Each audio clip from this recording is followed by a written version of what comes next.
Boa noite a todas e todos. Estamos aqui mais uma terça-feira reunidos para o nosso grupo de estudos de Direito Sistêmico. Esse grupo que foi uma ideia do Hamilton, que convidou o Renato, a Alice, e agora entrando numa nova fase, contamos aí com a orientação que o Hamilton maravilhosamente fez o convite para o Renê, para o Marcos e também para o Osvaldo. E o nosso grupo ele se reúne todas as terças-feiras nesse mesmo horário, e os vídeos ficam disponíveis depois lá no canal do YouTube da Alice Satin, com o objetivo de lermos as obras do Bert, da Sofia, as obras que têm a ver com o direito sistêmico, com as constelações familiares, para fazermos essa partilha, termos esse momento aqui de expansão, não é? Que é maravilhoso.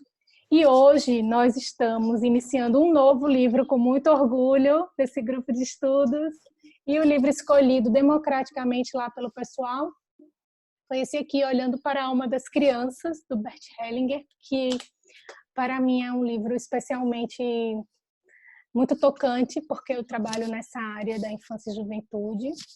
E hoje contamos aqui com a orientação do nosso querido René Schubert. Desde já te agradeço, René, pela sua disponibilidade, entrega e partilha aqui nesse grupo de estudos.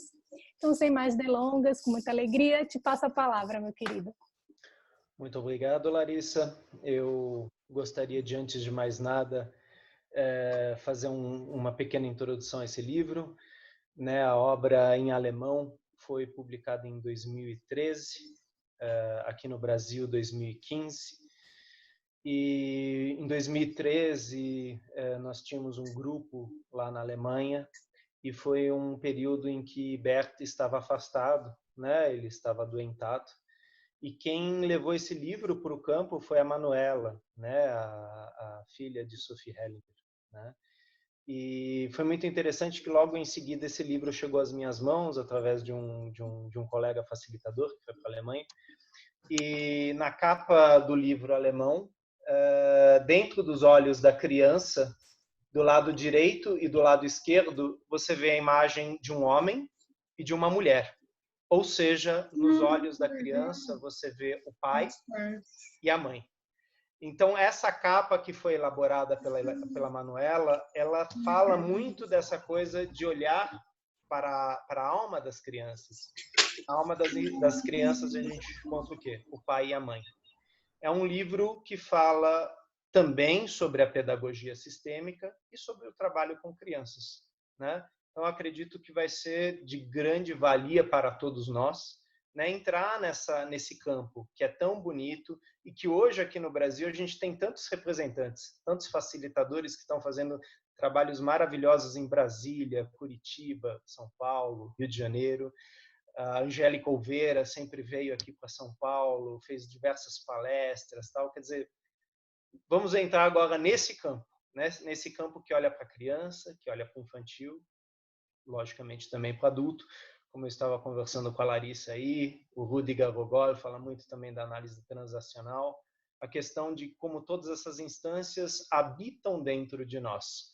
Os nossos pais severos, pais amorosos, as crianças feridas, crianças adaptadas e as instâncias adultas. Então, sem mais delongas, a nossa querida Valéria Brito se ofereceu para fazer a leitura. Por favor, Valéria, dê início à leitura.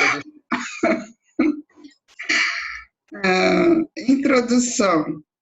Este livro conta histórias reais. Podemos lê-las como histórias através das quais olhamos para a nossa alma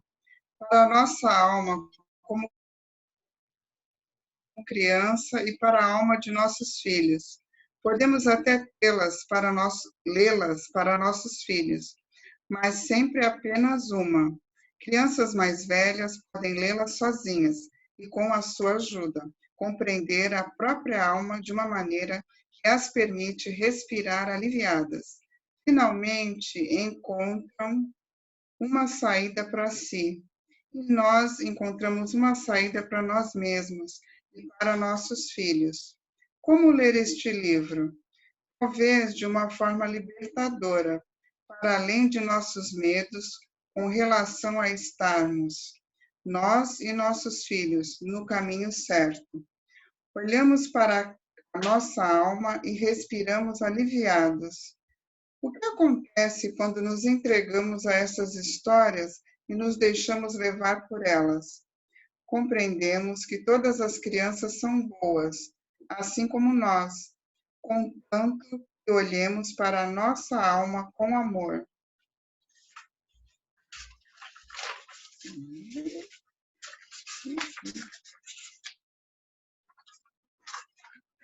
Ajuda que demanda.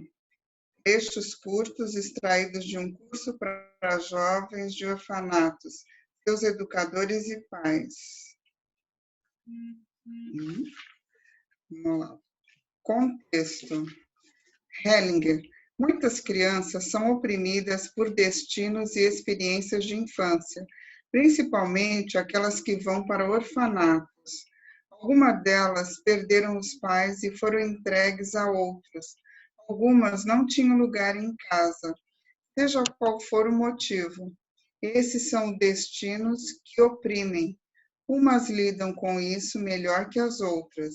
Muitas vezes a dificuldade surge quando olhamos para o que está próximo. A criança olha para sua mãe e para seu pai, os quais ela talvez nem mesmo conheça. Entretanto, ela olha para eles e talvez esteja zangada com eles. Ela sente falta deles, está triste e às vezes desesperada. Quando se continua assim nessa ligação da criança em relação aos pais e dos pais em relação à criança, é estabelecida uma tensão. A criança não consegue olhar para seus pais da forma como são. Nossos pais da forma que são. O que significa pais e filhos? Significa que filhos receberam a vida desses pais específicos. Não existem outros pais a não ser esses. Por esse motivo, são os melhores pais, os únicos possíveis e, por isso, os únicos certos. A pergunta é: de onde vem a vida que nossos pais nos transmitiram? Eles a receberam de seus pais e estes, por sua vez, de seus pais. A vida vem de longe. O quão longe, não sabemos. Ela se perde em algo não reconhecido e desconhecido para nós. Mesmo assim, a vida que flui por essas gerações é sempre a mesma. Nada se altera nela. Por isso, não faz diferença como foram os pais. Todos são iguais naquilo que receberam e transmitiram. O coração amplo. Quando uma criança que teve um destino pesado não olha apenas para os pais, mas para todas as gerações antes deles, até a origem da vida e quando ela retira a vida, daí, da forma como lhe é chegada através de todas essas gerações. Seu coração se amplia. Sabemos e sentimos que estamos ligados a algo maior, para além de nossos pais, e obtemos uma força especial a partir dessa grandeza. Entretanto, devido a esses pais específicos, também nos sentimos limitados. Faltam-nos possibilidades, mas através de nossos pais temos certas capacidades e possibilidades. Muitas vezes o destino pesado é maior que o leve. Vou contar uma história sobre isso. A grandeza. Em Londres, trabalhei com uma mulher que havia tido paralisia infantil. Andava de cadeira de rodas e tinha um marido amável que a ajudava. Perguntei a ela: seus pais agradeceram pelo fato das coisas terem dado certo para você? Após ouvir sua resposta negativa, perguntei: você pode agradecer agora? E ela pôde fazê-lo. Então a fiz imaginar que tivesse crescido com as outras meninas e depois se ver crescida da forma como era na realidade. Depois perguntei a ela: o que é maior? Ela começou a chorar. Não queria responder. Perguntei novamente a ela: qual dos dois destinos é maior, o seu ou o outro? Ela disse, o meu. Havia aí uma outra força por trás.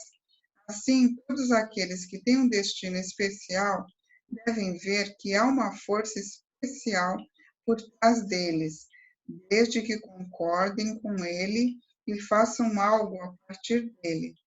É nesse sentido que trabalharei com as crianças aqui e tentarei encontrar uma boa solução. Verei se consigo mobilizar forças que provêm dos próprios pais, do próprio destino e da origem, para que com essa força possam comandar a própria vida de forma que sintam a vida que tem está certa e é boa. A ligação. Hellinger. Faço parte de uma família. Nossa família está ligada a algo maior, a um grupo, e este é comandado por uma consciência coletiva. Essa consciência não é consciente, é inconsciente. Essa consciência possui leis rígidas. A primeira lei rígida nessa consciência é: ninguém pertence a ela. Ninguém que pertence a ela pode ser excluído. Quando alguém é excluído, essa consciência obriga alguém que vem depois a representar esse excluído, ou seja, sobre a influência dessa consciência, o indivíduo não é livre. Quem pertence à nossa família? Sendo assim, precisamos saber quem pertence ao grupo que é comandado por essa consciência coletiva. Começando por baixo, são eles: os pais, seus irmãos, os avós e às vezes também os bisavós. Esses são os parentes consanguíneos. Também pertence ao grupo todos aqueles que cederam lugar a alguém da família em benefício de alguém da família. Por exemplo, a primeira esposa do pai, ao morrer, cede lugar à segunda. Sendo assim, ela também pertence ao grupo. Se ela e o pai tiverem apenas se separado, ela também cedeu lugar, ela também pertence. Se houver em uma família grandes riquezas que tenham sido obtidas às custas dos outros, à custa de suas vidas, todas essas vítimas também pertencem ao grupo. Por último, algo importante que só pude ver claramente nos últimos anos. Se houver assassinos na família, suas vítimas pertencem ao grupo. Da mesma forma, se houver na família uma vítima de assassinato, o assassino respectivo também pertence a ela. Isso traz amplas consequências. Em Israel, por exemplo, pude ver que os assassinos da época do Holocausto também pertencem às famílias dos descendentes dos sobreviventes do Holocausto. Quando isso não é respeitado, são representados na família. Quando eles não são acolhidos, a família enfrenta consequências pesadas. Os assassinos devem ser acolhidos. Para nós, na Alemanha, isso significa que devemos dar a todos aqueles que rejeitamos como criminosos da época do nazismo um lugar em nosso coração. Do contrário, não haverá paz. Fiz uma constelação na Universidade de Ben Gurion, em Israel. Tratava-se de uma cliente com claro risco de suicídio. Ela queria seguir aqueles de sua família que tinham sido assassinados. A bênção que a permitiu continuar viva não veio das vítimas, mas sim dos assassinos. Ver isso a abalou. O outro amor. Só um instantinho, Valéria. Eu só vou fazer uma rápida pausa, né? Esse texto, a gente acabou de ler o texto da Sophie Hellinger e ela fez uma passagem por isso. E se vocês lembrarem também, ela falou das consciências, né? A consciência individual, a consciência familiar, a consciência sistêmica. Uhum. E é um pouco isso que a gente está vendo nesse livro, né? Que foi um dos últimos aí do Bert Hellinger. o quanto a criança ela está ligada a essa consciência. Antes de qualquer coisa, a consciência sistêmica. Porque a individual ainda está em desenvolvimento, né? Então, quando olhamos para uma criança, quanto mais jovem, mais vemos as manifestações do pai e da mãe. E como o Berto fala aqui, mais vemos os avós, os bisavós, quer dizer, da onde esta vida veio. E quando o Berto aqui ressalta quem pertence à família, ele deixa bem claro do sangue, aqueles que são consanguíneos, e aqueles que obtiveram algum benefício em detrimento de uma família, que lesaram uma família, que roubaram o sangue de uma família. E aqui a gente entra na temática de vítimas e perpetradores, né? Que é uma temática muito comum ao direito sistêmico, uma temática muito recorrente quando a gente fala de processos de mediação. E talvez seja uma das temáticas mais comuns nas constelações familiares, principalmente se nos atermos àquela frase de Bert Hellinger, que a constelação familiar está a serviço da paz e da reconciliação. E muitas vezes isso vai se mostrar através de uma criança. E aqui eu só faço um parênteses, né, com a psicanálise. Muitas vezes, quando uma criança vem ao consultório, a gente começa a trabalhar os pais. Por quê? As manifestações dessa criança apontam diretamente para o casal e para além dele. Se os pais estão preparados, esse trabalho, esse olhar vai partir da criança para eles e vai trazer benefícios para esse sistema. Se eles ficarem assustados e falarem, não, mas eu quero que você conserte apenas ele, vai ser muito difícil esse trabalho. Porque a criança ela não é uma peça que você pode desroscar do pai e da mãe. Ela está rosqueada lá, ela está presente lá e ela manifesta isso.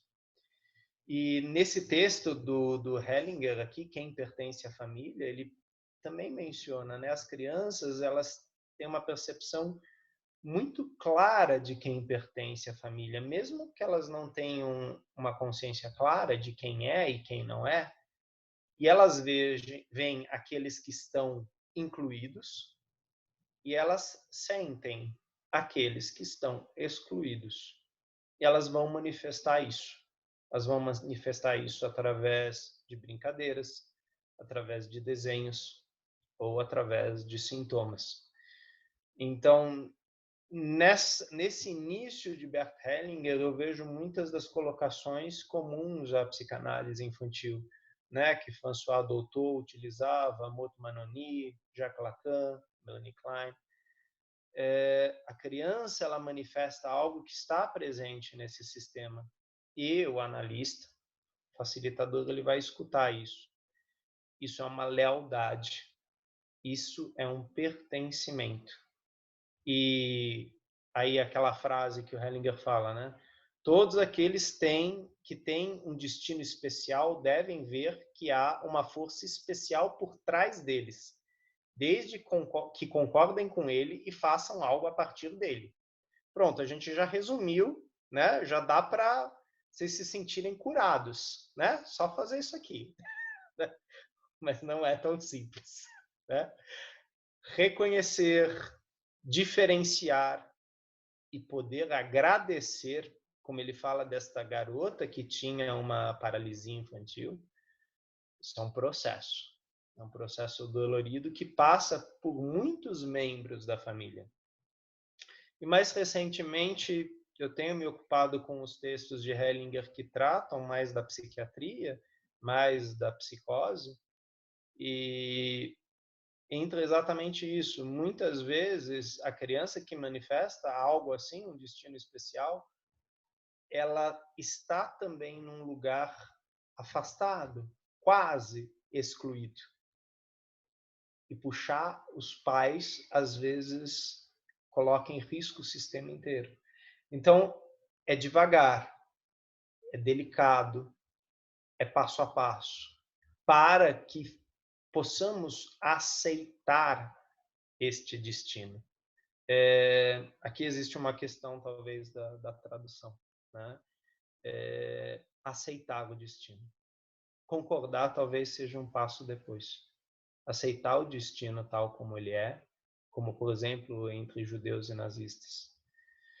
E depois, talvez, concordar com os efeitos que isso teve, inclusive para aqueles que estão vivos hoje e que, de repente, falam, não, mas eu não vivi aquilo.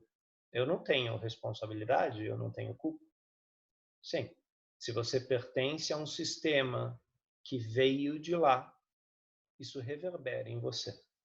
E nós aqui no Brasil sabemos muito sobre reverberações, porque somos constituídos de múltiplos povos, né? E isso atua sobre nós, desde crianças até agora adultos. E talvez agora, como adultos, pela primeira vez a gente olha para isso e fala: interessante, eu nunca tinha pensado desta perspectiva, né? E é esse o olhar do adulto para a criança interior.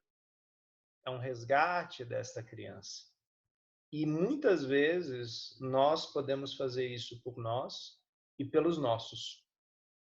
Pelo nosso papai, pela nossa mamãe, pelo vovô, pela vovó, pelo bisavô e pela bisavó, porque naquela época não era possível. Mas aqui foi apenas para ampliar um pouco isso que aparece de novo e que fala da consciência. E que, quando apareceu antes, tinha sido bem complexo. Falar da consciência é bem complexo, né? Então, foi só um parênteses aqui. Por isso que eu interrompi a Valéria na leitura. Larissa, você gostaria de fazer uma colocação, por favor? Tem questionamento no chat, Renê.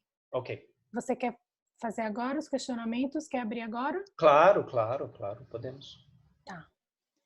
Eu vi que você destacou um trecho aqui. Você quer que eu leia para o pessoal que está acompanhando ou você deixou registrado no chat para... Não, foi essa frase que eu acabei de falar, né? Tá, assim, okay. Todos aqueles que têm um destino especial devem ver que há uma força especial por trás deles. Aí a gente fala da questão do resgate, né? Desde que concordem com ele e façam algo a partir dele. E eu acredito que aqui, em vez de concordar, a palavra seria aceitar. Desde que aceitem esse destino e que há algo maior por trás disso. Daí a Cristiane fez um questionamento. Ela falou assim: achei confuso. O assassino abençoa os membros da família da vítima? Então, Cristiane, desculpa. Eu vou mencionar um pouco da constelação em si.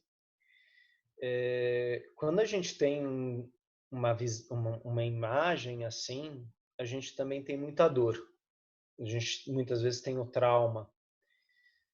E para as vítimas, às vezes elas estão cegas pelo que aconteceu, pela dor, pela exclusão e pela impossibilidade. E o assassino, o perpetrador, quando ele é reconhecido e quando ele reconhece o que ele fez, a força que amaldiçoava pode se tornar então uma bênção. Porque ele, a partir daí, oficialmente faz parte daquela família, parte integrante daquela família. Só que enquanto ele for visto como um assassino, ele é um assassino. Mas enquanto isso tiver uma carga de, tipo, eu preciso excluir isso porque ele é um assassino, essa força de exclusão atua na família. Se eu consigo incluir, se eu consigo reconciliar estas partes, talvez uma bênção possa por vir aí, né? Possa surgir a partir daí.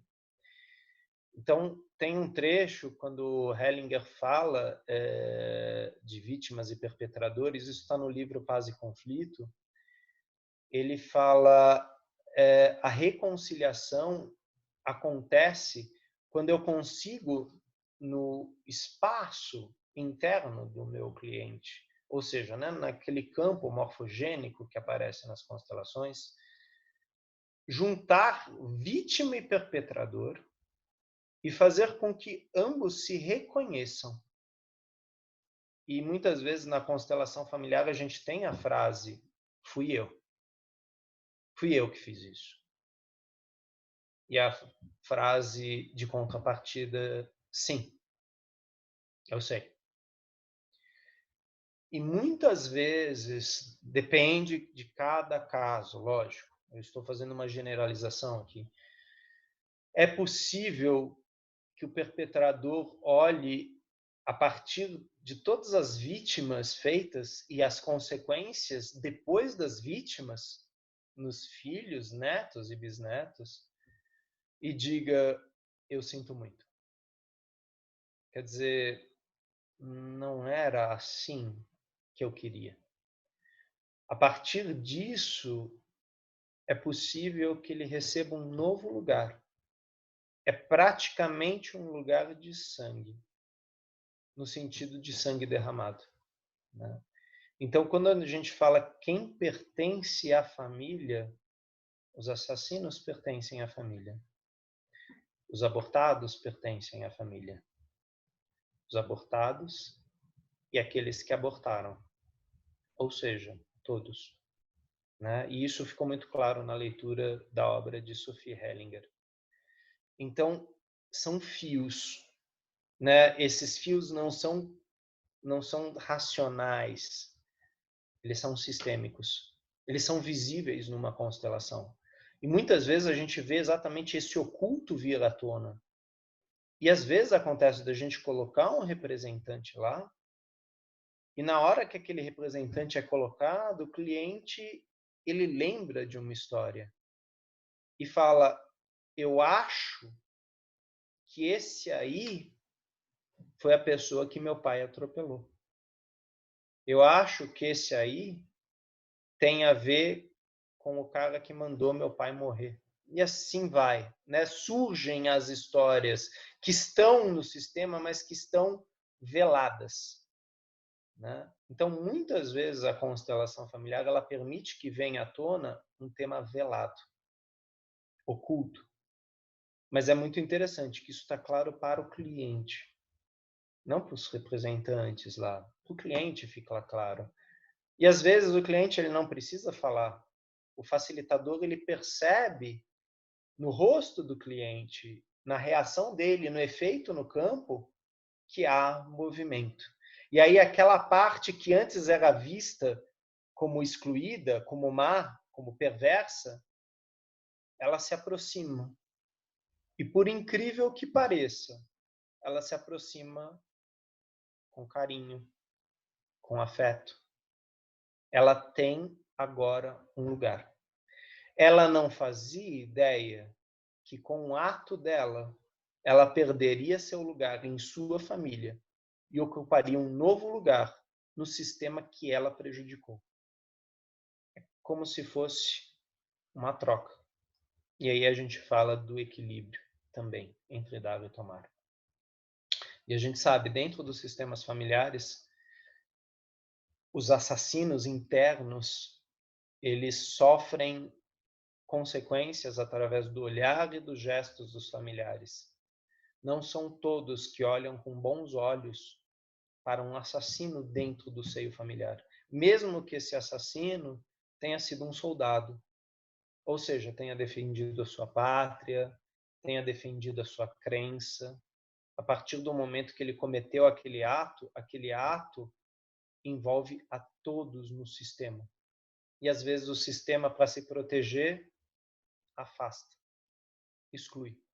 Então, são duas exclusões no sistema ferido e no sistema que feriu. Quem abre as portas para esse elemento excluído é a vítima. quando ela olha para aquilo, ela fala, cansei dessa dor, vou olhar. E ela não vê mais aquela agressão. Aquela agressão aconteceu, foi um fato, mas não é mais. Aí a gente tem a possibilidade do lugar para o novo, né? Isso é um processo, não é em uma constelação que isso vai acontecer, às vezes isso leva um tempo maior, às vezes é apenas um olhar rápido, um afastamento. Mas essa parte das vítimas e perpetradores é a última parte do texto Quem Pertence à Família. E ela é uma coisa visível no campo, assim como também os abortos. Né? Essa questão dos abortos ela ficou muito visível para o Bert Hellinger, para a Sophie Hellinger no campo. Essas consequências que afetam as gerações seguintes. Os filhos, às vezes os filhos do segundo casamento, às vezes os filhos do terceiro casamento, que não faziam ideia que existia um segundo e um primeiro. Né? Ou seja, aquele, em alemão a gente fala de Tat, aquele ato, ele segue nos atos seguintes. Como numa peça de teatro. Ele vai seguindo. Quem está assistindo a peça de teatro consegue reconhecer aquele elemento que estava desde a primeira cena. Quem é da família, muitas vezes percebe, existe alguém aqui que eu não sei quem é. Ele faz parte. Mas as pessoas parece que tratam ele de uma forma diferente. E muitas vezes esta pessoa é a criança. Ela olha e ela fala, tem alguém aí? E ninguém fala dessa pessoa. Eu sinto, mas ninguém menciona ela. E a criança brinca com esta pessoa. A criança traz esta pessoa. Né? Então, são formas lúdicas, são formas simbólicas de trazer a dor para dentro do sistema, de uma outra forma. Né? Então, Cristiane, eu não sei se sua pergunta ia mais ou menos nesse sentido, né? Mas eu posso te dizer que é complexo. Okay. Larissa, seguimos? Não tem mais nenhuma pergunta no chat, também não estou vendo ninguém com a mão levantada até o momento. Ok. Então, por favor, Valéria, vamos dar sequência. O outro amor. Quando lidamos com crianças ou jovens e não sabemos como ajudá-los, porque talvez sejam rebeldes ou agressivos, ou talvez queiram morrer ou fugir, às vezes somos tentados a dar-lhes bons conselhos. Isso é uma completa perda de tempo, como os educadores sabem, pois a criança ou o jovem não se sente compreendido. O que quer que façam, se desejarem se matar ou fugir, ou se forem agressivos, todos o fazem por amor. A pergunta é apenas: amor por quem? Temos de descobrir para onde vai o seu amor de quem talvez tenham raiva, justamente porque a amam. Existirão novos panoramas e perspectivas se soubermos disso. Então a criança se sente compreendida e consegue lentamente reunir forças para algo maior. Por isso é tão valioso aquilo que é trazido à luz através das constelações familiares, assim como esses emaranhamentos de muitas gerações atrás. Contarei um exemplo de como algo assim pode acontecer. Há pouco tempo dei um curso no Japão. Uma mulher disse que não queria ir para casa, pois seus pais a rejeitavam. Fiz uma constelação com representantes dela e de sua mãe. A representante dela fez uma cara agressiva. Então, pedi a ela que dissesse à mãe: vou te matar. Ela disse que não tinha coragem de dizer aquilo. Em seguida, coloquei a própria cliente na constelação e pedi a ela que dissesse o mesmo à mãe: vou te matar. Ela o disse com raiva. Quando perguntei se a frase era verdadeira, ela disse: não totalmente, eu apenas quero que ela morra. Na prática, isso significa que essa mulher quer se matar. Sua alma não suporta isso. Quando uma pessoa tem esses sentimentos agressivos em relação a seus pais, ela se mata. Não há outro caminho. Entretanto, não fiz nada. Interrompi a constelação e não fiz mais nada com ela. Eu até mesmo a esqueci. Esquecê-la é um exercício espiritual. Eles não são mais influenciados por mim e não podem se voltar contra mim. No final do curso, ela veio a mim e disse: não consigo ficar em paz. Preciso fazer mais alguma coisa. Um colega me sugeriu colocar uma linha de ancestrais. Eu concordei. Posicionei uma representante para a mãe dela e atrás dela uma representante para a mãe da mãe dela, e assim por diante, até chegar 8 gerações. Em seguida, coloquei a cliente em frente a essa linha de ancestrais, para ver onde o fluxo da vida e do amor havia sido interrompido. A cliente havia se virado para sua mãe, mas não vinha amor da mãe para a filha. Então a mãe se virou para sua mãe. Também aí não fluía amor. A linhagem prosseguiu e não havia nada entre elas. Apenas a 8ª mãe fechou os punhos, recuou e olhou para o chão. Obviamente havia ocorrido um assassinato ali. Podia-se ver isso. Olhar para o chão sempre significa olhar para o morto, e os punhos fechados indicavam um assassinato. Então, coloquei um homem deitado em frente a essa mãe. A cliente imediatamente se agachou no chão, junto a esse morto. Soluçou alto e o abraçou. Ela se identificou com ele, apesar das 8 gerações que os separavam. Depois de eu ter levantado os dois e posicionado o morto ao lado de sua mãe, ela pôde se voltar com amor à sua filha, e esta à sua filha, até que todas as mães pudessem se voltar às suas filhas. No momento em que foi reconhecido que esse morto pertencia, o amor fluiu através de todas essas gerações. Depois, a cliente se agachou junto à sua mãe, ajoelhou-se diante dela, abraçou seus pés, soluçou alto e disse a ela: querida mamãe. Comentário, participante. Uma pequena observação sobre a questão dos assassinos e vítimas no exemplo de Israel. Para mim, isso tem algo de trágico e algo de estranho. As pessoas têm, por um lado, o Holocausto atrás de si, o problema com os palestinos diante de si, e se culpam diante deles. Uma vez que se culpam diante dos palestinos, há uma solidariedade familiar com suas vítimas, e acontece aquilo que, na verdade, desejam evitar. Essa é a parte estranha. Hellinger, você não tem compaixão pelos israelitas? Participante, pode ser. Hellinger, sendo assim, você também não pode resolver nada. Fiz uma constelação em Israel com um rapaz.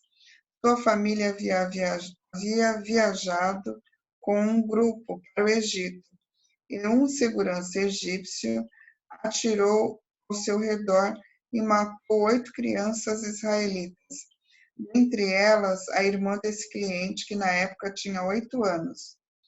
Posicionei as crianças israelitas assassinadas, o segurança egípcio e o cliente. O cliente não quis olhar e se virou. Nada se moveu nele.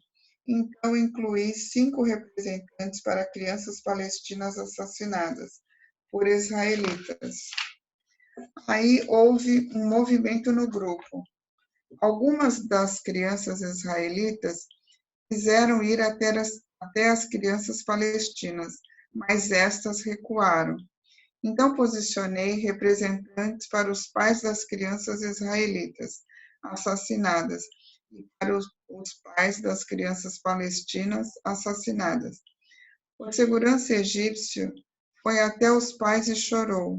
O cliente se virou para os pais de ambos os lados e os abraçou. As crianças palestinas se agacharam no chão junto às crianças israelitas. Somente quando temos todos no nosso campo de visão e quando todos recebem um lugar em nosso coração, conseguimos restabelecer a paz. Não antes disso. Complemento ao exemplo no Japão. Participante. E uma pergunta sobre o exemplo no Japão, com a mulher agressiva. Se eu não tiver a capacidade ou a possibilidade de reconhecer que houve um assassinato 8 gerações atrás, que possibilidade existe para essa mulher de sair da agressividade que sente perante sua mãe? Hellinger. Nenhuma. É um emaranhamento.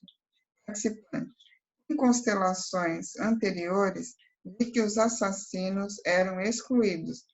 Agora foi revisto com as novas descobertas ou é apenas em casos isolados?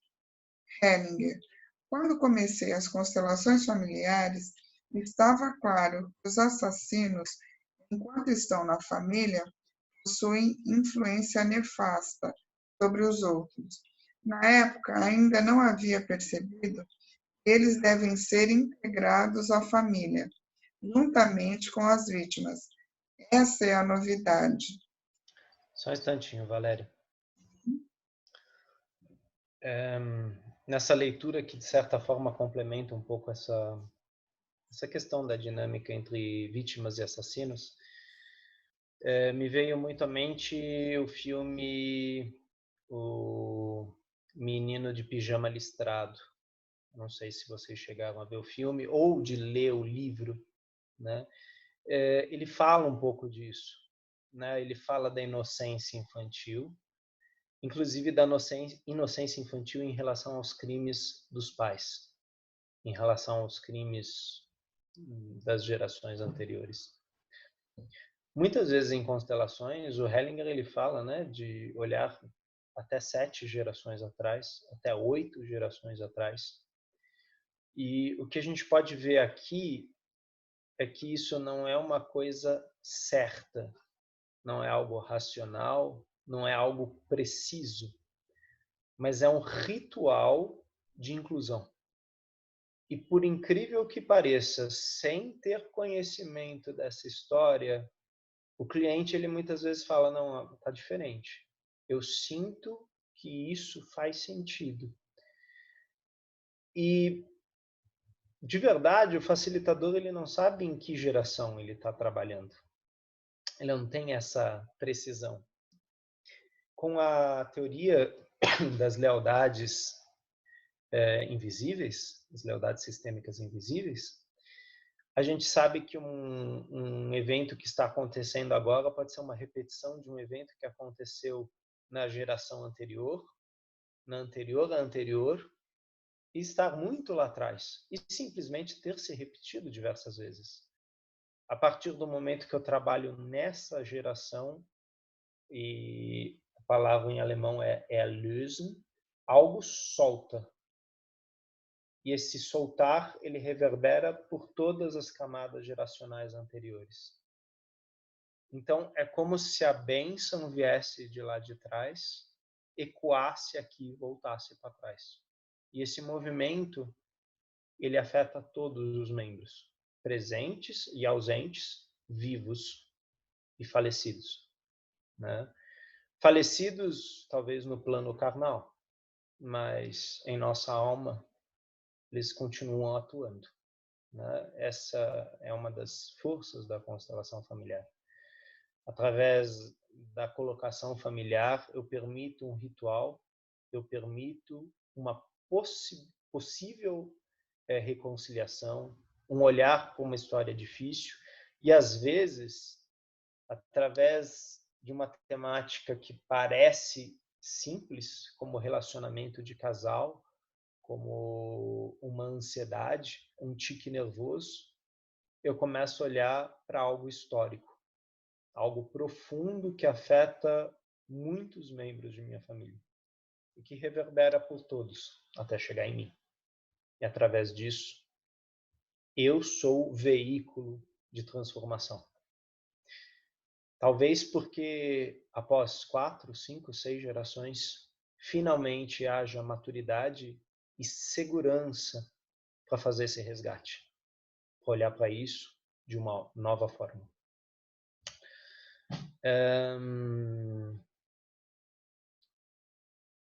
Vou dar uma olhadinha aqui, Larissa.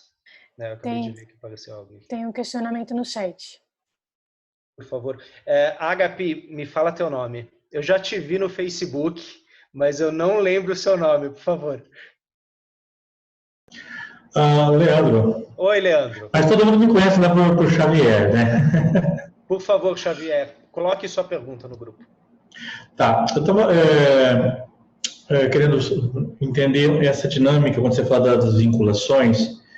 Na minha família, vou trazer essa história pessoal, ocorreram, né, na parte da minha família muitos crimes. E aí, ao falar isso, me veio uma percepção assim. No caso dos descendentes, eles ficariam, no caso eu ou outros descendentes, ficariam vinculados aos assassinos ou às vítimas que sofreram essas situações? Às vezes, aos dois. Né? Que aí a gente tem toda a teorização que vem com Gunther Weber, Bert Hellinger, Franz Rupert, Stephen Hausner, né? De que na minha alma reverberam todos ao mesmo tempo. E às vezes isso faz surgir em mim uma dinâmica psicótica. Ou seja, eu estou cindido. Então, ao mesmo tempo, meu corpo manifesta, talvez, asco, prazer. Ao mesmo tempo, meu corpo demonstra medo e coragem. E, logicamente, às vezes, quando a gente olha para uma família assassina, né, o Hellinger ele fala um pouco disso, principalmente quando ele vem para o Brasil em 2015, ele fala que as famílias assassinas, muitas vezes, por serem várias gerações, e aí ele não entra exatamente por que elas são assassinas, mas assim, existem assassinatos internamente à família,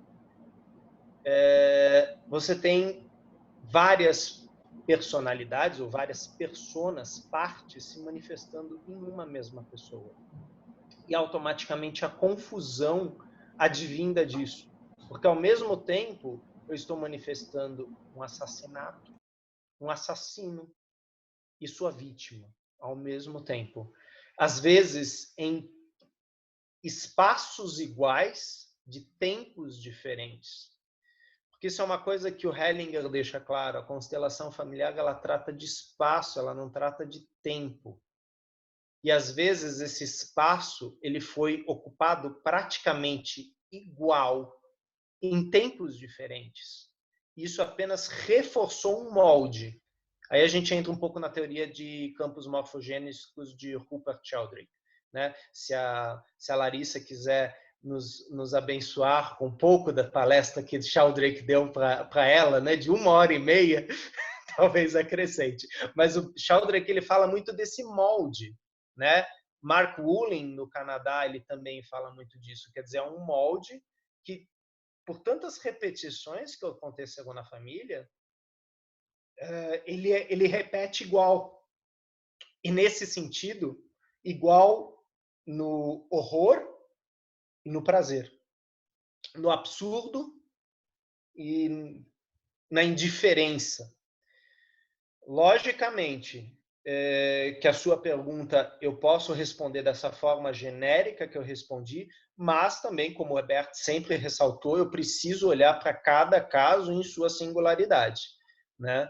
Porque mesmo se a gente fala de psicose, autismo, esquizofrenia, bipolaridade, psicose paranoica, psicose depressiva, a gente tem dinâmicas diferentes acontecendo. E isso muitas vezes tem relação com a trama de vítimas e perpetradores. E aqui agora, por exemplo, a gente pode falar de uma guerra, onde muitas vezes você não é um assassino, você é um herói de guerra. Ou seja, você fez bem feito o seu serviço.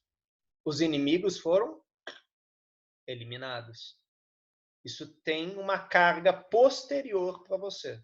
Ou, de repente, como a gente tem aqui no Brasil, isso é muito comum, eu tenho clientes que falam disso, que são famílias de matadores. Que a profissão é essa. E é uma profissão bem paga e que, às vezes, garantiu o sustento daquela família. Ou seja, eu não vou falar de ofício, mas isto fez com que membros posteriores, gerações posteriores, sobrevivessem. Ou seja, isso estava a serviço de algo. Aí é o ponto onde a gente tem que entrar na postura fenomenológica. Porque se a gente não toma cuidado, a gente entra na moral e a gente fala: ah, cacete, isso não está certo. E aí a gente sai totalmente da linha. Né? A gente não sabe os elementos da época. E às vezes, numa constelação familiar, a gente tem a posição.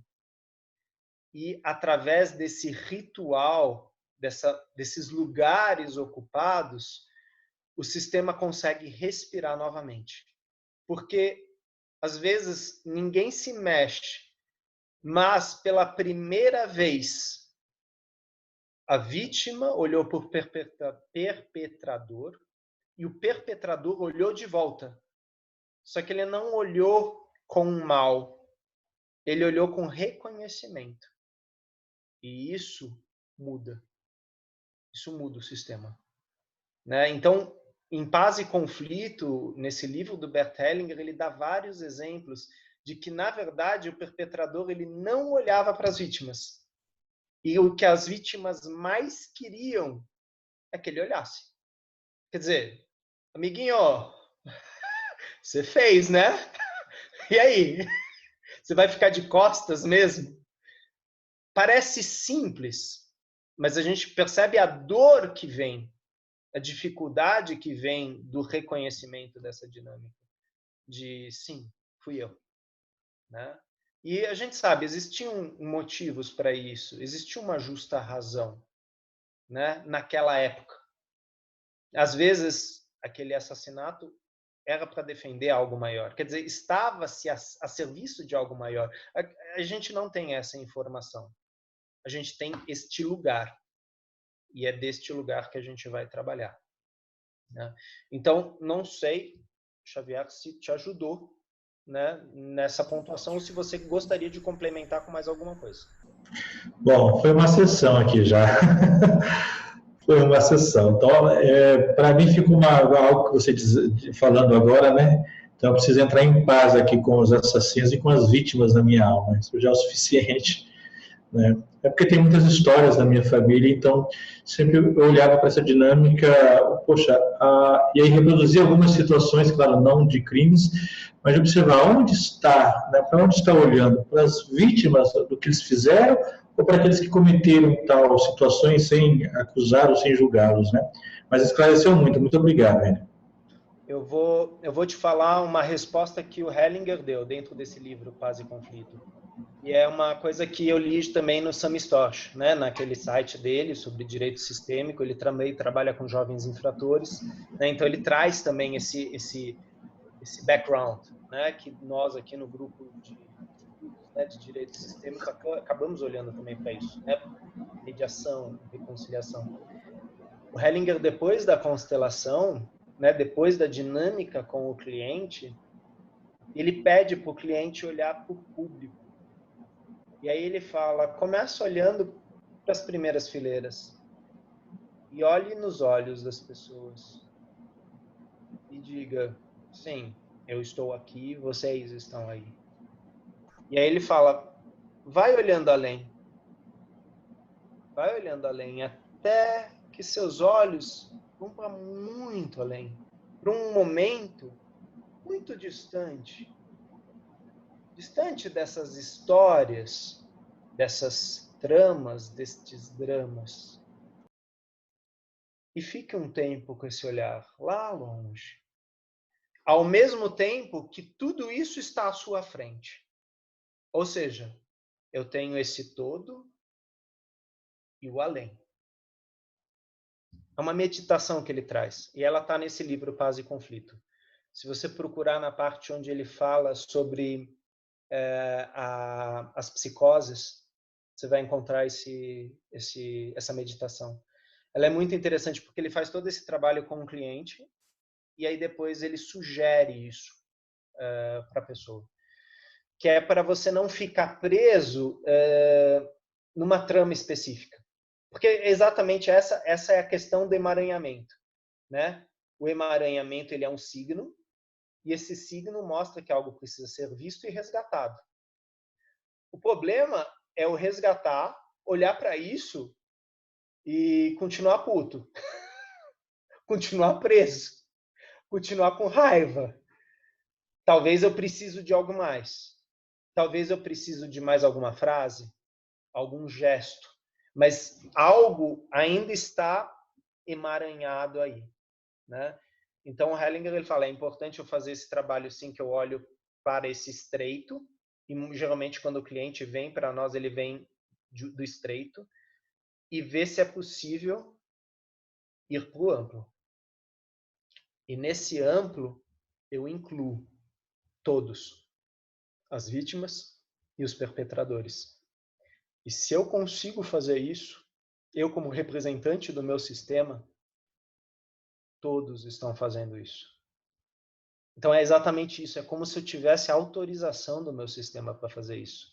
Se eu conseguir chegar nisso, é porque é como se o sistema falasse, sim, sim, você pode. E nós somos gratos, né?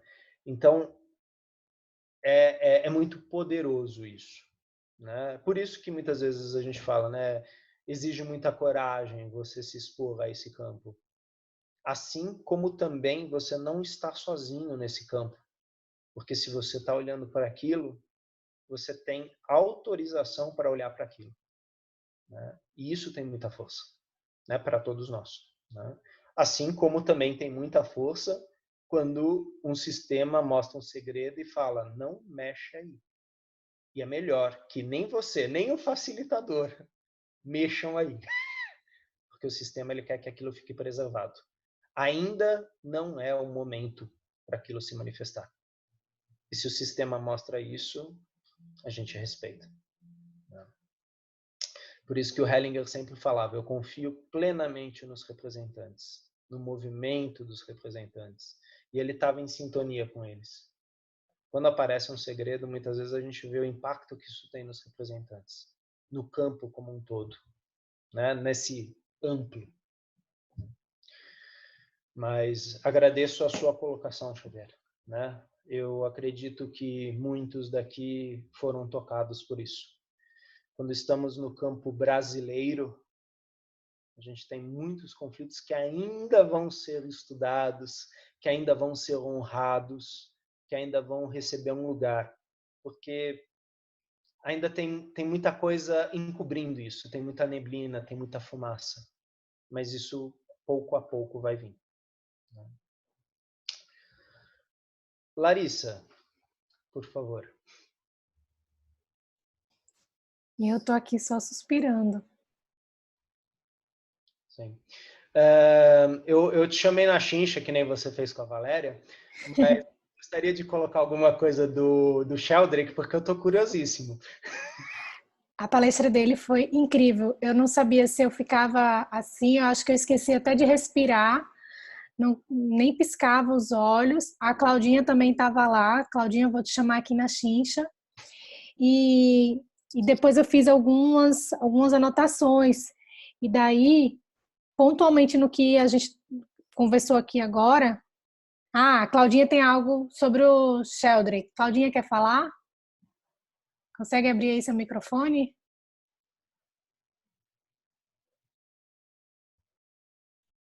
Então, fala. Oi, vamos lá. Nossa, são tantas emoções. Essa coisa que em primeiro lugar, nessa coisa que o René falou da autorização para olhar algo, eu tive isso muito forte com relação aos indígenas numa constelação que o Sami fez durante o curso da pós-graduação, né, em Direito Sistêmico. E porque antes eu tinha tido autorização para olhar para a mesma coisa numa noite tomando ayahuasca numa terra indígena. E a constelação mostrou a exata mesma coisa. E, de fato, se fosse antes, eu não poderia suportar o que eu vi. Né? E sobre o Rupert Sheldrake, me marcou muito quando o René falou assim que a constelação trata de espaço e esses tempos se misturam, coexistem, né? Essas dimensões coexistem. A Sophie várias vezes falou sobre isso e o Rupert Sheldrake veio a esse encontro. E ele falou sobre o turismo. Ele falou, né? Parem de fazer turismo e façam peregrinação. Porque quando você visita o lugar, percebendo o que se passou ali, sentindo, você tem uma fonte muito poderosa de reconexão. Sim. Né? Com essa diversidade profunda de que somos feitos, né? Enquanto seres humanos.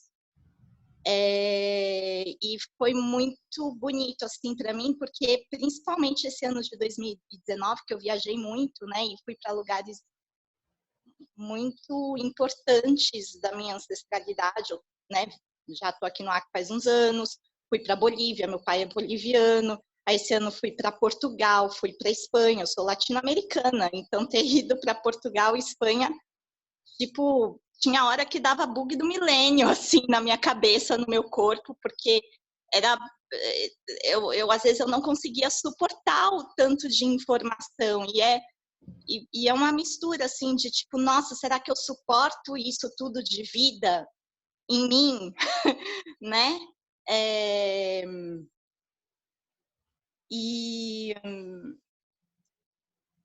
Nossa, deu tanta coisa. Então, isso para mim foi muito marcante do Rupert Sheldrake falar, né? Que todos nós, se estivermos com presença, podemos nos reconectar de uma forma curativa e de crescimento com isso tudo que foi antes de nós.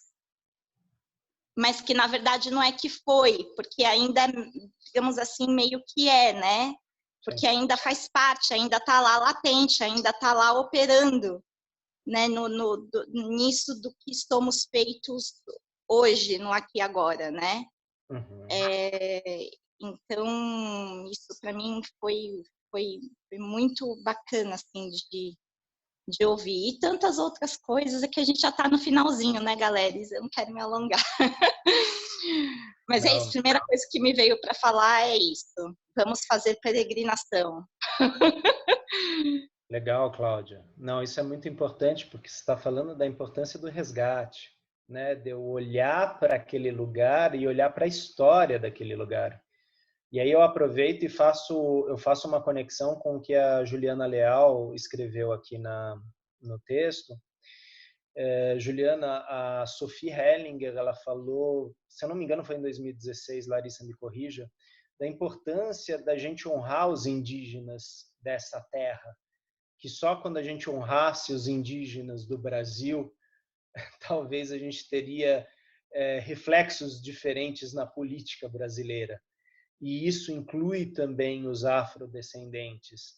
Quer dizer, como olhamos para a história que constituiu este país, os lugares que constituíram este país. Eu lembro de uma vez que, agora não me recordo bem, que um político ele foi para Vitória da Conquista e ele falou, não, porque esse lugar ele é um lugar muito importante, porque foi aqui que tivemos a Vitória da Conquista, tal, tal, tal. A Vitória da Conquista é um lugar onde milhares de negros foram chacinados, né? Porque eles estavam fazendo um levante contra a ordem estabelecida. Então, muitos dos nomes de nossas cidades referem-se a conflitos sangrentos que aconteceram aqui. Conflitos antigos que muitas vezes não estão registrados oficialmente. Você vai encontrar eles em alguns livros de história, né? Os nossos nomes aqui em São Paulo, tantas cidades com nomes guarani, com nomes tupi, falam de histórias antes dos portugueses, né? E realmente, se eu peregrino num lugar, eu me conecto com isso que estava antes aí. Isso que a Sophie sempre fala, né? A fonte. Qual é a fonte? Né? Quer dizer, eu tenho o nome da Vitória da Conquista. Qual que era o nome antes? Como que aquilo era chamado antes? Né? Será que aquilo era uma tribo? Será que aquilo era um assentamento? Será que era um... Né? O que havia antes? Né? Então, a Juliana ela fez uma colocação aqui. Conforme a Cláudia ia conversando, eu fui pensando um pouco também nisso, né? Nesse resgate que a gente faz nos vários lugares. E como é importante, sim, a gente olhar além. A gente não ficar tão preso no drama, na trama, e permitir olhar para além, inclusive para esses lugares difíceis, né? Dos bandeirantes, dos conquistadores, de certa forma, aqueles que permitiram que hoje a gente estivesse aqui fazendo uma live na internet, em São Paulo, em várias cidades brasileiras. Quer dizer, houve um movimento de... Talvez a palavra civilizatória seja errada, mas houve um movimento para que isso aqui se tornasse culto, né? E isso teve consequências. Isso tem consequências. E nós, talvez, vamos honrar isso, vamos resgatar isso, vamos olhar, talvez, com respeito para isso. Cada um aqui do grupo de uma forma, cada um a partir do seu sistema. Alguns imigrantes italianos, alguns indígenas, afrodescendentes, alemães, judeus, e assim por diante. Larissa, eu vi que a Cláudia também colocou mais alguma coisa. Você quer ler? Sim. A Cláudia Bartelli falou assim: aqui no sul, os indígenas eram canibais. Foi escrito por diferentes jesuítas nos anos de 1500. A Cláudia... O churrasco continua sendo um prato típico no sul. Pelo visto. A Cláudia deu uma risada. A Cláudia Aguirre falou: Chapada Diamantina também tem essas coisas dos conflitos antigos com negros. Eu fui e percebi isso. E recentemente fiz uma palestra na Defensoria Pública de São Paulo falando justamente desses nomes indígenas e negros perdidos nos lugares em que vivemos e olhar para isso com respeito. E isso mesmo, sem drama, mas olhar para isso. Sim. Você usou uma palavra muito boa, Cláudia, com presença. Olhar para isso com presença. Quer dizer, sem estar no transe familiar ou no trauma familiar, né? Que isso, na verdade, é comum a todos nós. Mas conseguir realmente respirar e, como Bert Hellinger, estar 100% lá e depois se retirar, né? Quer dizer, sentir e se retirar. Mas desculpa, eu te cortei, Larissa. Não me cortou não, foi perfeito. Mas se você me permite, eu sei que a gente já está aqui uns 12 minutinhos adiantados, mas como esse grupo de estudos tem uma ressonância, tem um campo de ressonância, se você me permitir, ler o comentário da Juliana desde o começo e o que ela escreveu agora por último. É possível? Por favor. A Juliana, o primeiro comentário dela, para quem não está acompanhando o chat, algumas pessoas só estão no celular, não conseguem ver, então eu vou ler aqui. Isso que eu estava pensando, há vários integrantes do meu sistema familiar paterno acometidos por distúrbios psiquiátricos. Meu pai, por exemplo, já falecido. Descobri recentemente que meu bisavô paterno era mulato, mas tinha escravos. Creio que olhar além e ir até a dinâmica escravocrata no Brasil é fundamental para pensar o campo brasileiro. Aí teve o comentário da Cláudia Bartelli, da Cláudia Aguirre, e aí a Juliana Leal escreveu assim: e acabei indo morar em Diamantina, Minas Gerais. Pensa bem. Pois é. Que resgate, né? E que oportunidade, né, de fazer um resgate assim. Ou como a Cláudia falou, bate. Né? É. E daí, só para não assim, tentar corresponder um pouquinho, fazendo um resumo, fechando-se um pouco, o Rupert Sheldrake, ele começou a palestra dele falando sobre campos.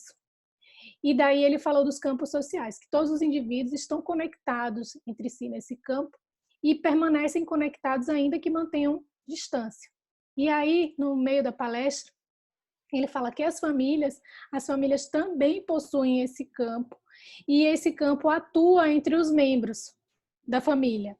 E aí ele falou que a grande descoberta de Bert Hellinger é justamente essa descoberta e da natureza da consciência humana, né?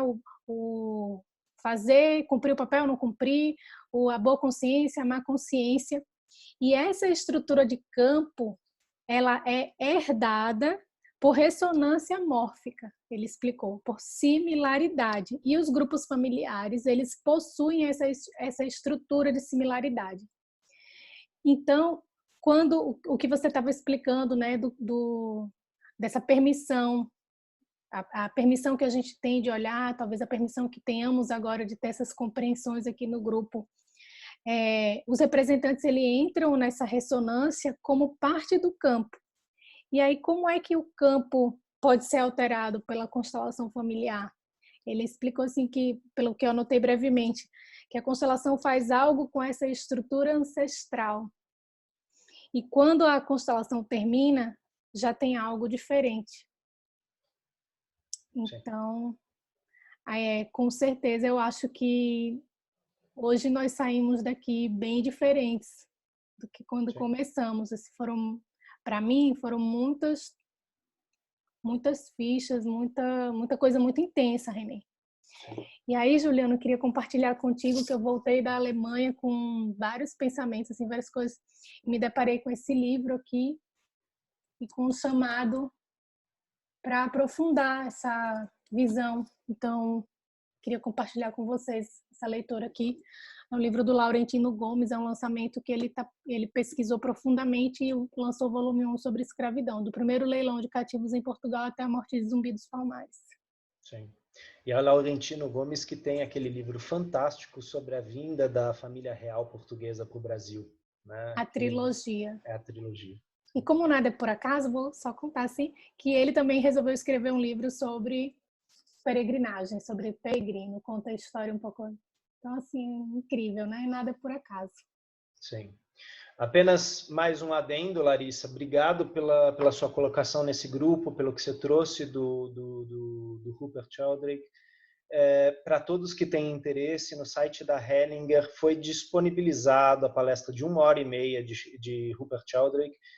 Você tem que fazer um pagamento com cartão de crédito e aí você pode puxar esse vídeo para você. Né? Então, é uma oportunidade para a gente entrar mais em contato com isso que a Larissa fez um briefing aí para a gente, muito gentil. E é um briefing, assim, com o meu filtro, né? Então, vale muito a pena, realmente, que coisa maravilhosa ter essa palestra disponível. E os professores, no final, fizeram perguntas. Foi incrível o que a Sophie fez. Você colocou lá alguns professores, os professores fizeram perguntas para ele e ele respondeu. Gente, eu não sabia se eu respirava, se eu babava, eu não conseguia piscar os olhos. Foi maravilhoso, assim, a compreensão que ele trouxe, tudo que ele está estudando. E essa questão do estudo dele sobre peregrinar é o que ele tem feito, são as pesquisas que ele tem feito agora mais recentemente. Legal. Bom, antes de mais nada, eu agradeço a colocação de todos aqui. Juliana, bem-vinda ao grupo, né, com suas colocações, né? A gente vai ampliando isso. Gostaria de agradecer muito a Valéria pela leitura que ela fez hoje, né? Ela sempre se voluntaria para ler para nós. Né? E Larissa pela coordenação aqui. Muito obrigado a todos. Eu passo a palavra para a Larissa, por favor. Renê, receba a nossa gratidão profunda por esse caminhar conosco, incrível. E estão surgindo aqui partilhas no chat, e também o pessoal está registrando muitos agradecimentos. Eu estou vendo os rostinhos e você está vendo aí o pessoal balançando a cabeça, sorrindo. Acho que hoje sai o coraçãozinho, o Xavier fez coraçãozinho. Acho que saímos daqui hoje um pouco diferentes na caminhada. Receba a nossa gratidão, nosso respeito, nossa admiração pela tua entrega aqui conosco.